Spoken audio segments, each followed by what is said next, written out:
అసలు మనకి సంబంధం లేని విషయం. వెళ్తుంటే బయట వాళ్ళు ఏం చేస్తారంటే ఒక ప్లాస్టిక్ బొమ్మకి ఒక చీర కడతారనమాట. ఏం చేయలే, నేను ఊరికి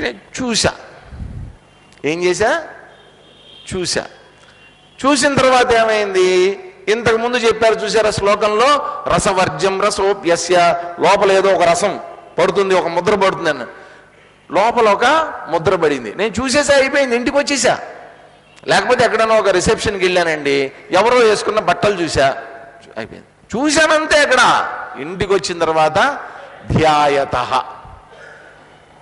బా భలే ఉంది,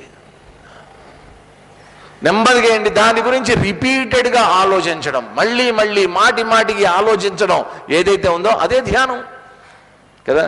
భగవంతుడి గురించి ధ్యానం చేయరా నాయన అంటే మనం ఏం చేస్తూ ఉంటాం, ఈ ప్రపంచంలో ఈ చీరల గురించి వాటి గురించి వీటి గురించి, బొబ్బలే మోటార్ సైకిల్ అండి, ఏముందండి అసలు, BMW, స్కోడా కారు, ఈ అడ్వర్టైజ్మెంట్లో చూపిస్తారనమాట మనకి. ఈ అడ్వర్టైజ్మెంట్లో ఇవన్నీ చూపించగానే ఒకసారి చూస్తాం, భలే ఉందనుకుంటాం, రెండోసారి చూస్తాం, ఆహా, మూడోసారి, నాలుగోసారి అది కావాలి. ఎందుకని ధ్యానం అదే అయిపోయింది. ధ్యాయతో విషయాన్ పుంసః సంగం, దాంతో అటాచ్మెంట్, అది కావాలి, దాని గురించి ఆలోచన, సంగం మొదలవుతుంది, అటాచ్మెంట్. సంగాత్ సంజాయతే కామః, ఈ సంగం అనేటువంటిది ఏం చేస్తుందంటే రూపాంతరం చెందుతుంది. రూపాంతరం దేని కింద రూపాంతరం చెందుతుంది? అది కామః, నెమ్మదిగా కోరిక కింద మారుతుంది. కోరిక అంటే ఏంటి, ఇంతకుముందు ధ్యానం అంతా కూడా కేవలం బాగుంది అంతే, బాగుంది. ఇప్పుడేంటి, ఈ బాగున్నది ఎలా రూపాంతరం చెందుతుంది, కావాలి. బాగున్నది ఏమవ్వాలి, కావాలి, కావాలి, కావాలి, కావాలి. వెళ్ళి అడిగా, పలానా చీర చూశాను, బాగుంది, కావాలి నాకు అని. ఇప్పుడు ఆయన అంటాడు, కిందటి సంవత్సరమే నీకు 6,000 ఇచ్చా, కిందటి నెల 6,000 ఇచ్చా, కొత్తది కొన్నావు, మళ్ళీ ఇప్పుడు ఏదో చూసి వచ్చావు, మళ్ళీ ఇప్పుడు అది 8,000 అంట, ఇప్పుడు అవసరమా అది అన్న. ఇంకీవిడ నేనేమో అడిగాను 8,000 కదా, నువ్వు అన్ని తగలేస్తున్నావు. నెమ్మదిగా కోరిక తీరలా, అనుకున్నది రాలా, రాకపోయేసరికి దేని కింద మారింది, కామాత్ క్రోధం. నెమ్మదిగా దేని కింద వచ్చేసి సంగాత్ సంజాయతే కామః, కామాత్ క్రోధ అభిజాయతే. కోరిక అనేటువంటిది తీరలేదు, తీరనటువంటి కోరిక దేని కింద రూపాంతరం చెందుతుంది, క్రోధం. మన ప్రాబ్లం ఇదేనండి, కోరికలు ఎక్కువ, అవి తీరవు. విపరీతమైనటువంటి కోరికలు అంటే ఏం లేదండి, కావాలనే కాదు, ఇలా జరగాలి అని ఎక్స్పెక్టేషన్స్ అన్నమాట. ఇలా ఉండాలి, ఇలా జరగాలి, నేను అనుకున్నది అనుకున్నట్టు జరగలేదు, జరగకపోతే ఏమొస్తుంది, ఇట్లా ఎందుకు పెట్టావు, ఇట్లా ఉండాలి అని నేను అనుకున్నా, అది అక్కడ లేదు, లేకపోయేసరికి కోపం. మనం అనుకున్నట్టు జరగదు ఈ ప్రపంచంలో, నువ్వు అనుకున్నవన్నీ నీకు రావు ఈ ప్రపంచంలో. రానప్పుడల్లా నీకేం లభిస్తుంది, గిఫ్ట్, క్రోధం, పెద్ద గిఫ్ట్. ఎప్పుడైతే ఈ క్రోధం అనేటువంటిది వచ్చిందో, క్రోధాద్భవతి సమ్మోహ, మామూలు మోహం కాదండి, సమ్యక్ మోహ, మోహంలో పడిపోతాడు. మోహంలో పడిపోవడం అంటే ఏంటి, ఇంతకుముందు కూడా చూసాం. మోహంలో పడిపోవడం అంటే ఏంటంటే దాని ఆధీనంలోకి మనం వెళ్ళిపోవటం, అది మనల్ని కంట్రోల్ చేస్తుంది. ఇప్పుడు మనం దాని కంట్రోల్లో ఉండాలి, మన కంట్రోల్లో దాన్ని ఉంచుకోవాల్సింది పోయి మనం దాని కంట్రోల్లోకి వెళ్ళిపోతాం అన్నమాట. ఇప్పుడు ఎవరు మనల్ని కంట్రోల్ చేస్తున్నారు, క్రోధం యొక్క కంట్రోల్లోకి మనం వెళ్ళిపోయాం. ఒక్కసారి ఆ క్రోధం అనేటువంటిది నా మనస్సుని, నా బుద్ధిని కనుక ఆవరించి దాని కంట్రోల్లోకి తీసేసుకుంది అంటే నెక్స్ట్ పని చెయ్యనటువంటిది ఏంటంటే నా విచక్షణ అనేటువంటిది ఇంకా పనిచేయదు. విచక్షణ, మానవుడి యొక్క జీవితం అండి అంతా విచక్షణ మీద ఆధారపడి ఉంటుంది. మనకి 3 ఉంటాయి. సైన్స్లో మనం చిన్నప్పుడు చదువుకున్నాం, పెద్ద మెదడు చెప్పండి, చిన్న మెదడు, మూడోది మెడుల్లో అబ్లాంగేటా కదా. మెడుల్లో అబ్లాంగేటా స్పైనల్ కార్డ్ తోటి కనెక్ట్ అయి ఉంటుంది వెనకాతల. ఈ మెడుల్లో అబ్లాంగేటా పని ఏంటంటే మన విచక్షణ, మనల్ని మానవుడిగా ఉంచేటటువంటి విచక్షణ అంతా కూడా ఈ మెడుల్లో అబ్లాంగేటా ద్వారా పనిచేస్తూ ఉంటుంది. ఎవరైనా మీరు చూడండి, మనిషి మంచోడే, బాగానే ఉంటాడు, వాడు రోజు చక్కగా మనతో పాటే తిరుగుతుంటాడు, మన ఇంటి ముందు నుంచే తిరుగుతూ ఉంటాడు, అంత బాగానే ఉంటుంది. సాయంత్రం అయ్యేసరికి వెళ్తాడు ఎక్కడికో, వెళ్ళి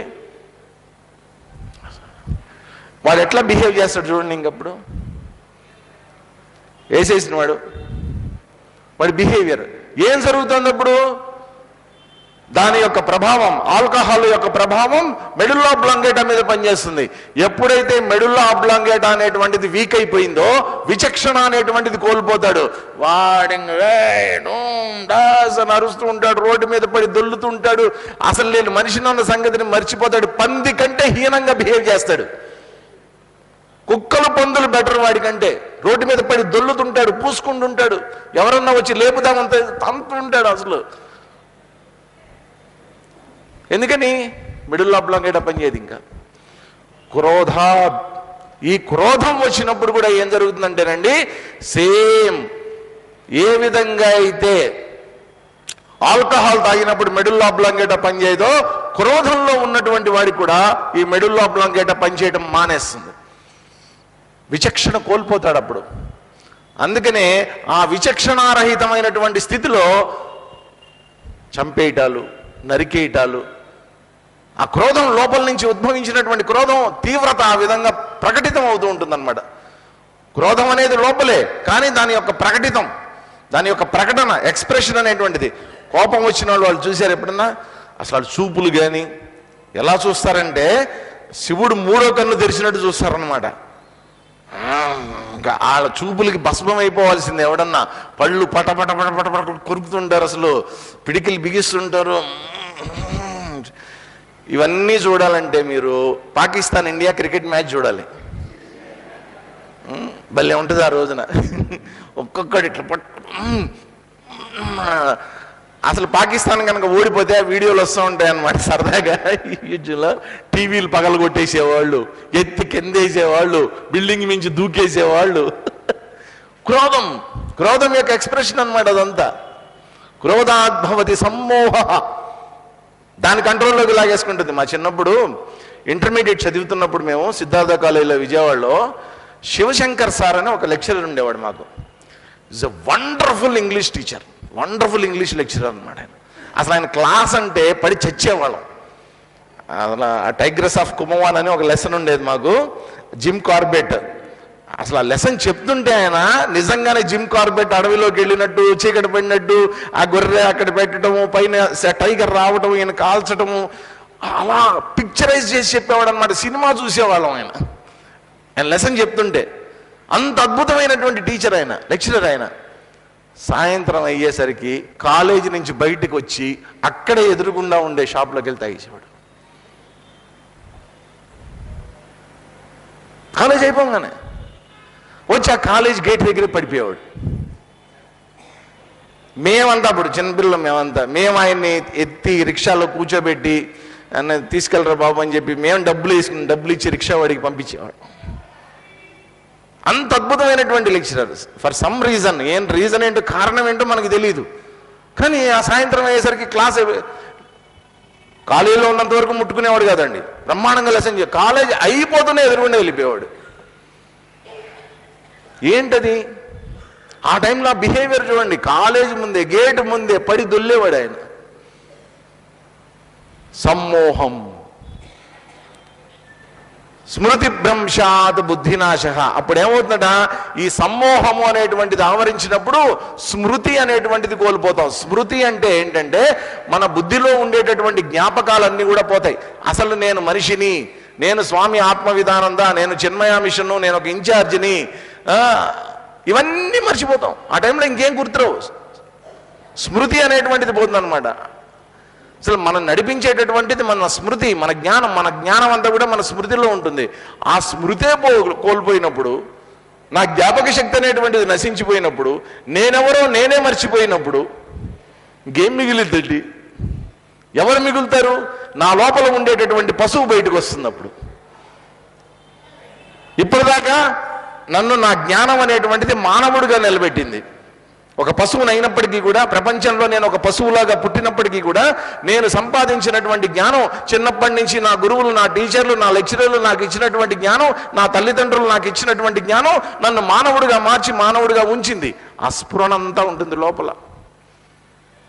ఇదంతా ఏమవుతుంది? ఒక్క సెకండ్లో, ఆ క్రోధం అనేటువంటి ఒక్క సెకండ్లో ఈ స్మృతి భ్రంశం అనేటువంటిది జరిగిపోతుంది. ఈ జ్ఞాపక శక్తి అనేటువంటిది నశించిపోయింది. అలా నశించిపోయినటువంటి వాడి యొక్క బిహేవియర్ అత్యంత దుర్భరంగా ఉంటుంది. స్మృతి భ్రంశాత్ బుద్ధి నాశ. ఆ స్మృతి కోల్పోయినటువంటి వాడు, నేను ఎవరు అన్న సంగతిని మర్చిపోయినటువంటి వాడికి బుద్ధి నాశము, వాడి బుద్ధి నాశనం అయిపోతుంది. వాడి జ్ఞానం అంతా కూడా, వాడు సంపాదించినటువంటి జ్ఞానం అంతా కూడా ఒక్క క్షణంలో వృధా అయిపోతుంది అన్నమాట. అంతా కూడా బుద్ధి నాశాత్. బుద్ధి కనుక నాశనమైందా, ప్రణశ్యతి, వాడి వ్యక్తిత్వం అంతా కూడా తప్పని కొలాప్స్ అయిపోతుంది. ఒక్క క్షణంలో కొలాప్స్ అయిపోతుంది వ్యక్తిత్వం. అంత డెవలప్ చేసుకున్నటువంటి వ్యక్తిత్వం, తీర్చిదిద్దుకున్నటువంటి వ్యక్తిత్వం, ఇంత పెద్ద జ్ఞానం, ఇంత గొప్ప జ్ఞానం అంతా కూడా ఒక్క క్షణంలో నిర్వీర్యం అయిపోతుంది. అందుకనే శంకరాచార్యులు వారు చెప్తారు వివేక చూడామణిలో, కేలి కందుకవత్ ప్రతీతం అంటారు. కేలి కందుకవత్. కేలి కందుకం అంటే ఆడుకునేటటువంటి బాల్, కందుకం అంటే బాల్ అన్నమాట. దాని లాంటిది ఇది అంటారు క్రోధాన్ని ఆయన. మీరు ఎప్పుడైనా ట్రై చేయండి. అపార్ట్మెంట్స్లో ఉండేవాళ్ళు, 3 అంతస్తుల పైన ఉండేవాళ్ళు, అట్లాంటి వాళ్ళు ట్రై చేయండి. 3 అంతస్తుల పైకి వెళ్ళండి, ఓ రబ్బర్ బాల్ తీసుకుని పైకి వెళ్ళండి. పైకి వెళ్ళి ఏం చేస్తారంటే, ఆ పై మెట్టు మీద ఊరికి నా బాల్ని అట్లా పెట్టండి. అట్లా పెట్టి ఏం చేయొద్దండి, ఊరినే వేలు పెట్టి ఇట్లా అనండి, అంతే. ఏం చేయొద్దు, జస్ట్ ఊరికిన అట్లా అనండి. అదేం చేస్తుందంటే బాల్ ముందు ఒక మెట్టు దూకుతుంది. ఆ మెట్టు దూకినప్పుడు ఏం చేస్తుందంటే, ఆ దూకటంలో ఇట్ గెయిన్స్ మొమెంటం. అది దాని మొమెంటంని పెంచుకుంటుంది అన్నమాట. దాని వేగాన్ని, ఉధృతిని పెంచుకుంటుంది. పెంచుకుని తర్వాత ఇంకొక స్టెప్ దాని అంతటైతే దూకుతుంది, మీరెంతో ఎక్కర్లా. తర్వాత ఏం చేస్తుంది, అది 2 స్టెప్పులు దూకుతుంది. ఇంకా ఎక్కువ మొమెంటం గెయిన్ చేసుకుంటుంది, అది ఇంకా ఎక్కువ ఉధృతిని గెయిన్ చేసుకుంటుంది. చేసుకుని ఏం చేస్తుంది, ఈసారి 3 స్టెప్పులు దాటుతుంది. ఈసారి 5 స్టెప్పులు ఒకేసారి దూకుతుంది. ఈసారి 6 స్టెప్పులు ఒకేసారి దూకేసి చివరికి కింద ఉన్నటువంటి మురికాలలో పడుతుంది అది పోయి.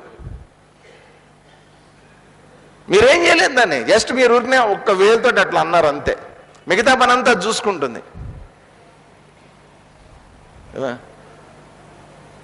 ఇదంతా కారణం ఎక్కడి నుంచి వచ్చింది? ధ్యాయతో విషయాన్ పుంసః. అక్కడికి వెళ్ళిపోదాం మళ్ళా. ఏం చేయలే, నేను కేవలం ఆలోచించే అంతే. ఒక విషయము, ఒక చూసినటువంటి వస్తువు, దాంతో నేను సంఘాన్ని ఏర్పాటు చేసుకున్నా. ఇది బాగుంది అని అనుకున్నా అంతే. గోవిందా, బాగుందా, గోవిందా.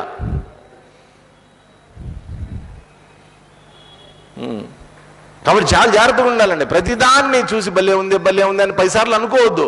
అనుకున్నావా, అది లోపల ఒక డిజైర్ కింద, ఒక కోరిక కింద కన్వర్ట్ అయిపోతూ ఉంటుంది. అది కావాలి అని అనిపిస్తూ ఉంటుంది. కావాలి అని అనిపించినటువంటిది నీకు దొరకదు. అది రూల్, ఈ ప్రపంచం యొక్క రూల్ అది. దీంట్లో 2 గుర్తుపెట్టుకోండి. ఒకటేంటంటే, నీకు కావాలి అనుకున్నటువంటిది నీకు దొరకలేదా, క్రోధం. ఒకవేళ దొరికిందా, అప్పుడేంటి పరిస్థితి? నువ్వు కావాలనుకున్నది నీకు వచ్చింది. నాకు 1000 రూపాయలు కావాలనుకున్నావు, లాటరీ టికెట్ కొన్నావు 5 రూపాయలు పెట్టి. ఎవడో చెప్పాడు, అయ్యా 5 రూపాయలు పెట్టి లాటరీ టికెట్ కొంటే నీకు 1000 రూపాయలు వస్తుంది, నువ్వు గెలిస్తే అని. వచ్చింది 1000 రూపాయలు, నువ్వు అనుకున్నది నీకు వచ్చింది. అప్పుడు నీకు వచ్చేది ఏంటి? అప్పుడు క్రోధం వస్తుందా? రాదు. అప్పుడేమొస్తుందో తెలుసా? లోభం. ఇప్పుడు ఆ 1000 రూపాయలని ఏం చేయాలి, ఎలా దాచిపెట్టాలి, ఆ 1000ని 2000 ఎట్లా చేయాలి, దాన్ని ఎట్లా సంరక్షించుకోవాలి. ఎవడన్నా వచ్చి అడుగుతాడు, అరే నిన్న నీకు లాటరీలో 1000 రూపాయలు వచ్చిందంట కదా, నాకు ఒక 500 అప్పిస్తావా అని. అబ్బే, లోభం. కాబట్టి అప్పుడు గుర్తుపెట్టుకోండి, కోరిక తీరలేదా క్రోధం, కోరిక తీరితే రెండూ నష్టమే. కాబట్టి కోరికే లేదనుకోండి ప్రాబ్లమే లేదు. ఒకటి అటాచ్మెంట్, సంగా సంజాయతే. కాబట్టి ఒక చిన్న ఆలోచన అనేటువంటిది, దాంతో అటాచ్మెంట్ అనేటువంటిది, ఒక చిన్న కోరిక అనేటువంటిది మన వ్యక్తిత్వాన్ని ఏ విధంగా నాశనం చేస్తుంది, ఎటువంటి డౌన్ఫాల్ జీవితంలో మనం ఎదుర్కోవాల్సి వస్తుంది అనేటువంటిది పూసకొచ్చినట్టు స్టెప్ బై స్టెప్ భగవానుడు మనకి వివరించి ఇచ్చేశాడు. ఇంతకు మించినటువంటి అనాలిసిస్ ఇంకెక్కడా దొరకదండి. ఏ పర్సనాలిటీ డెవలప్మెంట్లో ఏ ప్రొఫెసర్ కూడా చెప్పలేడు ఇది. ఒకసారి వస్తాడు, రేపు 23వ తారీఖు 24వ తారీఖు వస్తాడు నా మిత్రుడు సత్యాత్మానంద అన్నాడు అన్నమాట, ఒంగోలు చిన్మయ మిషన్ ఇన్ఛార్జి. వాడు నేను కోర్సులో ఉన్నప్పుడు సరదాగా తిరుమల వెళ్దాం అనుకున్నాం ఇద్దరం. అలిపిరి నుంచి నడుచుకుంటూ వెళ్దామని డిసైడ్ అయ్యాం. అదేంటంటే అలిపిరి నుంచి ఇద్దరం ఎక్కడం మొదలు పెట్టాం. అది అక్కడ పైన గాలి గోపురం అని ఉంటుంది చూసారా, అక్కడ దాకా కొంచెం టఫ్గా ఉంటుంది ఎక్కడం. అక్కడి నుంచి మళ్ళా ప్లేన్స్ను అట్లా చిన్న స్టెప్స్ నడక అంతా ఉంటుంది. కానీ అక్కడ దాకా రీచ్ అవటం అనేది మొదట ఆ ఫస్ట్ స్పెల్ కొంచెం కష్టంగా ఉంటుంది అనమాట. కష్టపడి దాదాపు ఇద్దరం గంట సేపు కష్టపడి ఎక్కి కాసేపు అక్కడ రిలాక్స్ అవుదామని చెప్పి అక్కడేవో అరుగులు చెట్లు ఉంటే అక్కడ కూర్చున్నాం. ఎవరో ఒక పెద్ద ఫ్యామిలీ పైనుంచి దిగుతున్నారు, వాళ్ళు కిందకు వస్తున్నారు నడక మార్గంలో. వస్తుంటే వాళ్ళంతా అక్కడ ఏదో కూర్చున్నారు, తింటున్నారు. ఈ లోపల మేము అక్కడ కూర్చున్నాం, మంచినీళ్ళు తాగాం. అందుట్లో ఒక పెద్ద ఆయన వచ్చి, ఆయన దగ్గర కెమెరా ఉంటే నా చేతిలో పెట్టి, సార్ మేమందరం నించుంటాం, మాకు ఫోటో తీసి పెట్టండి సార్ అని అడిగాడు. కెమెరా ఆపరేట్ చేయడం వచ్చు కాబట్టి అందరు నిల్చొని అన్న ఫోటో తీసాం. ఫోటో తీసిన తర్వాత ఆయనకి ఇచ్చేసా కెమెరా. ఇచ్చేసిన తర్వాత ఆయన ఊరుకోకుండా నెమ్మదిగా అడిగాడు మమ్మల్ని, సార్ కిందకి దిగడానికి ఇంకా ఎంతసేపు పడుతుందండి అని అడిగాడు. అడిగితే నా మిత్రుడు చెప్పాడు అనమాట, కాలు జారితే 5 నిమిషాలు వెళ్ళిపోవచ్చు కిందకన్నా.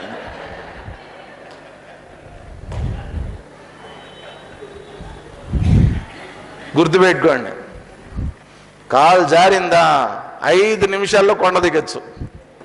మీ ప్రయత్నం ఏముండదు, మన ప్రయత్నం ఏముండదు దాంట్లో, అదే వెళ్ళిపోతుంటుంది కిందకి. ఇది అంతే. ఒక్కసారి మనసు కోరికలో కొలాప్స్, మొత్తం పోయి ప్రణశ్యతి. ఆ పదం ఎంత బాగా వాడారు. నశ్యతి అంటేనే నష్టపోవడం, ప్రకర్షేణ నశ్యతి, పూర్తిగా నాశనం అయిపోవటం మన బుద్ధి అనేటువంటిది, మన వ్యక్తిత్వం సర్వనాశనం అయిపోవటం అన్నమాట. మనకున్నటువంటి జ్ఞానం, మనకున్నటువంటి నాలెడ్జ్, మనకున్నటువంటి మొత్తం అంతా నాశనం అయిపోతుంది ఒక చిన్న కోరిక. కాబట్టి కోరికలు కోరుకోండి, ఉత్తమమైన కోరికలు కోరుకోండి. అల్పమైనటువంటివి చిన్నవి, అది కావాలి ఇది కావాలి మంచి గొప్ప కోరికలు కోరుకోండి, దానికోసం ప్రయత్నం చేయొచ్చు మనం. చెప్పిన తర్వాత చెప్తున్నారు, రాగద్వేష వియుక్తైస్తు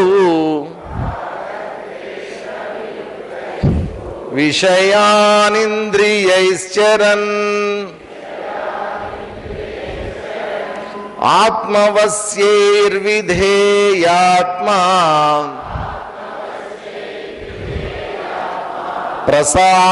ప్రసాదమధిగచ్చతి. రాగద్వేష వియుక్తైస్తు విషయానింద్రియైశ్చరన్ ఆత్మవశ్యైర్విధేయాత్మా ప్రసాదమధిగచ్చతి. విధేయ ఆత్మతు, విధేయ ఆత్మ పేరు ఎంత బాగుందో చూడండి, విధేయ ఆత్మ. విధేయం అంటే ఏంటి? విధేయుడండి అంటారు. అంటే ఏంటి? ఒబీడియంట్, చెప్పింది చేసేవాడు కదా, ఏమి ఇబ్బంది పెట్టనటువంటి వాడు, చెప్పించే విధేయుడు, చాలా విధేయత కలిగినటువంటి వాడు అండి, నమ్మకంగా ఉండేటటువంటి విధేయ ఆత్మ. అంటే నీ మాట వినేటటువంటి నీ మనస్సు కనుక ఉంటే, నువ్వు చెప్పినట్టు అంటే కంట్రోల్లో ఉండేటటువంటి మనస్సు కనుక ఉంటే, విధేయ ఆత్మతో రాగద్వేష వియుక్తై, ఆత్మవశ్యై ఇంద్రియై విషయాన్ చరన్. అతని యొక్క కంట్రోల్లో ఉన్నటువంటి మనస్సు, ఆ మనస్సు యొక్క కంట్రోల్లో ఉన్నటువంటి ఇంద్రియాలు, ఇవన్నీ చరణ్ ప్రపంచంలో చరిస్తున్నప్పటికీ కూడా ఎలా ఉంటాడు అతను? ప్రసాదం అధిగచ్చతి. ప్రపంచంలో సంచరిస్తూనే ఉంటాడు, కానీ ప్రసాదం అధిగచ్చతి, ప్రసాదాన్ని పొందుతూ ఉంటాడంట. ప్రసాదాన్ని పొందటం అంటే ఏంటి? ప్రసాదం అధిగచ్చతి. ప్రసాదం అంటే మనకి రోజు వెళ్ళిపోయేటప్పుడు ఇస్తారు ప్రసాదం, గుళ్ళో ఇస్తారు ప్రసాదం. ఈ ప్రసాదాలు పేరు కూడా పెట్టుకున్నారు, ప్రసాద్, వరప్రసాద్, ప్రసాదం. ప్రసాదం అంటే ఏంటంటే సాదం అంటే సమత్వ స్థితి, సమతుల్యమైనటువంటి స్థితి. ప్రకర్షేణ సాదం, ఎప్పుడు కూడా ఎటువైపు బెండ్ కానటువంటిది, రాగద్వేషాలకు అతీతమైనటువంటి స్థితిలో ఉండేటటువంటి అంతఃకరణం. మామూలుగా మనం ఏమవుతూ ఉంటుంది, ఈ రాగద్వేషాలు అనేటువంటివి మనం నాడిస్తూ ఉంటాయి. రాగము అనేటువంటిది ఏం చేస్తుంది? కోరికని. ఇప్పుడు ఎట్లా ఉంటామంటే, నాకు ఇష్టమైనటువంటివన్నీ కావాలి అని నేను అనుకుంటా, నాకు ఇష్టం లేనటువంటిది ఏం చేస్తాను? దూరం చేసుకోవడానికి ప్రయత్నం చేస్తూ ఉంటా. కాబట్టి జీవితాంతం నేను చేస్తున్న పెద్ద ఘనకార్యం ఏంటంటే, ఇష్టమైనటువంటివన్నీ తెచ్చుకోవటం, ఇష్టం లేనటువంటి వాటిని అన్నింటినీ కూడా దూరం చేసుకుంటూ కూర్చోవటం, ఇదే పని జీవితాంతం. కానీ ఎవరి యొక్క మనసైతే, ఎవరి యొక్క ఇంద్రియాలైతే తమ యొక్క స్వాధీనంలో ఉంటాయో వాడు ఈ ప్రపంచంలోనే ఉంటాడు, వాడు ఈ ప్రపంచంలోనే తిరుగుతూ ఉంటాడు. కానీ ఎలా ఉంటాడు? సమతుల్యమైనటువంటి స్థితిలో ఉంటాడు, దేనికి లొంగడు, అంత ఈజీగా దేనికి లొంగనటువంటి స్థితిలో ఉంటాడు అన్నమాట. అంటే మామూలుగా ఏంటి, కావాలి అని కోరుకోవడం. ఒక ఆయన మా ఇంటికి వచ్చేవాడు నా చిన్నప్పుడు. ఆయన మా ఇంటికి వచ్చినప్పుడు మా ఫ్యామిలీ అంతా కూడా చాలా ఎంజాయ్ చేసేవాళ్ళం.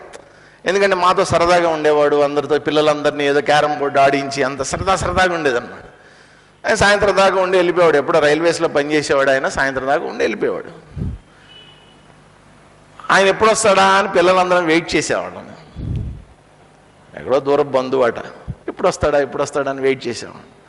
అటువంటి వాడిని కోరుకుంటాం మనం, మనతో పాటు సరదాగా. ఇంకొక ఆయన వచ్చేవాడు. ఆయన ఎట్లుండేవాడంటే, ఆయనకు ఒక వింత హాబీ ఉంది. ఏంటి ఆ హాబీ అంటే, కవిత్వాలు రాస్తాడు ఆయన. ఇంకా ఆయన ఇంటికి వచ్చి కూర్చోబెట్టి మా అమ్మకి నాన్నకి ఆయన రాసిన కవిత్వాలు వినిపించేవాడు. ఇంకా ఆ కవిత్వాలు వినలేక మా అమ్మ నాన్న కావాల్సిన ఆయన కూడా మరి అవి వినలేక ఎట్లా ఉంటుంది ఆయన, ఇది ఎప్పుడు వెళ్ళిపోతాడు రా బాబు, ఈ కవిత్వాల గోలేంట్రా, అదిగో కొండ మీద బండకి పక్కన కుండ, ఏదో రాసుకొస్తారు వాళ్ళు, రాసుకొచ్చి ఇప్పుడు చెప్తాను విను అంటారు. చచ్చిపోతాం మనం వినలేక. ఇట్లా కవిత్వాలు రాసేవాడు. కాబట్టి ఒకడేమో నాకు ఇష్టం లేనటువంటి వాడు నా నుంచి దూరం అయిపోవాలని కోరుకుంటాం, అదే నాకు ఇష్టమైనటువంటి వాడు నాకు దగ్గరగా ఉండాలని కోరుకుంటాం, మళ్ళీ ఎప్పుడు వస్తాడని కోరుకుంటాం. కాబట్టి జీవితం అంతా ఏంటి, ఇష్టమైనటువంటివి దగ్గర చేసుకోవటం, ఇష్టం లేనటువంటివి దూరం చేసుకుంటూ కూర్చోవడం, ఇదే అయిపోయింది అన్న. రెండు వద్దయ్యా నీకు. నీ మనసుని కంట్రోల్లో పెట్టుకో, ఇంద్రియాలని కంట్రోల్లో పెట్టుకో, ప్రపంచంలోనే ఉండు, ఎక్కడికి పారిపోవద్దు. ఎక్కడికి పారిపోతారండి చెప్పండి? పారిపోయే ధైర్యం ఉందా మీకు? ఎక్కడికి వెళ్ళాం? ఈ ప్రపంచాన్ని విడిచిపెట్టి ఎక్కడికి వెళ్ళగలం మనం? ఎక్కడికి వెళ్ళినా ఈ ప్రపంచంలోకి రావాల్సిందే మనం కదా. కాబట్టి ఇదే ప్రపంచంలో ఉండగా నువ్వు చేయాల్సిందేంటి? ప్రసాదం అధిగచ్చతి. ఎప్పుడైతే బ్యాలెన్స్డ్గా ఉంటావో నీ అంతఃకరణం ప్రసాద స్థితి, సమతుల్యమైనటువంటి స్థితికి చేరుకుంటుంది అనేటువంటి విషయం చెప్పి, ఆ ప్రసాద స్థితి అనేటువంటిది ఏ విధంగా లాభాన్ని ఇస్తుందో తర్వాత శ్లోకంలో చెప్తున్నారు చూడండి. ప్రసాదే సర్వ దుఃఖానాం హానిరస్యోపజాయతే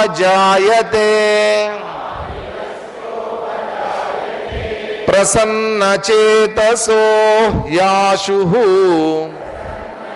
ఆశు ఆశు ఆశు అంతే. ప్రసన్న చేతసో హ్యాశు బుద్ధి పర్యవతిష్ఠతే ప్రసాదే సర్వదుఃఖానాం హానిరస్యోపజాయతే